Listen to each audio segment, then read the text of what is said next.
നമസ്കാരം. Raf talks ഫുട്ബോളിലേക്ക് ഏവർക്കും സ്വാഗതം. ഈ സീസണിൽ PSG വേണ്ടി തകർപ്പൻ പ്രകടനമാണ് അവരുടെ യുവ പ്രതിഭയായ വാറൻ സൈറെ എമറി നടത്തിക്കൊണ്ടിരിക്കുന്നത്. കേവലം 17 വയസ്സ് മാത്രമുള്ള ഈ താരം ഫ്രഞ്ച് ലീഗിൽ ഈ സീസണിൽ ഇതിനോടകം തന്നെ 14 മത്സരങ്ങൾ കളിച്ചു കഴിഞ്ഞു. 2 ഗോളുകളും 2 അസിസ്റ്റുകളും അദ്ദേഹം സ്വന്തമാക്കിയിട്ടുണ്ട്. ഫുട്ബോൾ ലോകത്തെ ഏറ്റവും മികച്ച യുവതാരങ്ങളിൽ ഒരാളായിക്കൊണ്ടാണ് ഇപ്പോൾ എമറിയെ ഫുട്ബോൾ ലോകം പരിഗണിച്ചു കൊണ്ടിരിക്കുന്നത്. അദ്ദേഹത്തെ ആർക്കും വിട്ടു നൽകാൻ PSG ഉദ്ദേശിക്കുന്നില്ല. താരത്തിന്റെ കോൺട്രാക്ട് പുതുക്കാനുള്ള ശ്രമങ്ങൾ തങ്ങൾ നടത്തുന്നുണ്ട് എന്നുള്ളത് PSG പ്രസിഡന്റായ നാസർ അൽ ഖലീഫി തന്നെ ഇപ്പോൾ പറഞ്ഞിട്ടുണ്ട്.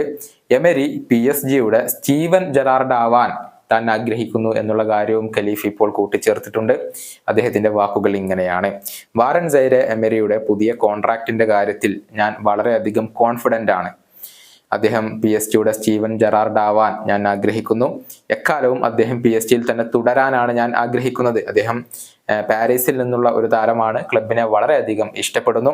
വളരെ മികച്ച താരമാണ്. അതിനോടൊപ്പം തന്നെ വളരെ മികച്ച ഒരു വ്യക്തിയുമാണ്. എല്ലാവർക്കും അദ്ദേഹം ഒരു ഉദാഹരണമാണ്. ഇതാണ് PSG പ്രസിഡന്റായ ഖലീഫി ഇപ്പോൾ പറഞ്ഞിട്ടുള്ളത്. ലിവർപൂളിലൂടെ വളർന്നിട്ടുള്ള ഇതിഹാസമാണ് സ്റ്റീവൻ ജെറാർഡ്. 1989 മുതൽ 2015 വരെയുള്ള ദീർഘകാലം ലിവർപൂളിന്റെ ഭാഗമായിരുന്നു ഈ ഒരു ഇംഗ്ലീഷ് ഇതിഹാസം. നിലവിൽ സൗദി അറേബ്യൻ ക്ലബ്ബായ അൽ ഇത്തിഫാഖിന്റെ പരിശീലകനാണ് ജെറാർഡ്. പക്ഷെ അവിടെ ഒരൽപ്പം ബുദ്ധിമുട്ടുകളാണ് അദ്ദേഹം ഇപ്പോൾ അനുഭവിച്ചു കൊണ്ടിരിക്കുന്നത്. ഈ വീഡിയോ അവസാനിപ്പിക്കുന്നു.